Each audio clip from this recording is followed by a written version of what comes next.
కొత్తగూడెం జిల్లా Palvancha మున్సిపాలిటీలోని mutton, chicken, చేపల దుకాణాల వద్ద వాటి వ్యర్థాలు సేకరించుటకు టెండర్ ప్రక్రియ నిర్వహించారు. దుకాణాల వద్ద వాటి వ్యర్థాలు సేకరించుటకు 9 నెలల కాలానికి గాను పాల్వంచ మున్సిపల్ కమిషనర్ స్వామి ఆధ్వర్యంలో నిర్వహించారు. ఈ ప్రక్రియలో 4 సభ్యులు పాల్గొనగా అందులో 2 సభ్యులు సరైన పత్రాలు సమర్పించకపోవడంతో వారిని టెండర్లో పాల్గొనకుండా తొలగించారు. పాల్గొన్న ఇద్దరిలో 23,05,000 రూపాయలకు ఆంధ్రప్రదేశ్ కైకలూరుకు చెందిన ఘంటసాల చందు టెండర్ కైవసం చేసుకున్నారు.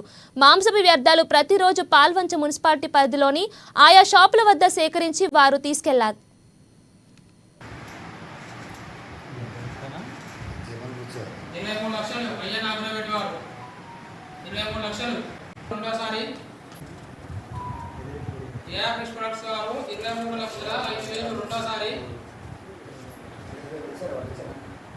ఈరోజు మన పాల్వంచ పురపాలక సంఘంలో ఈ chicken, mutton and fish waste మీద ఓపెన్ వేలం పాట నిర్వహించడం జరిగింది.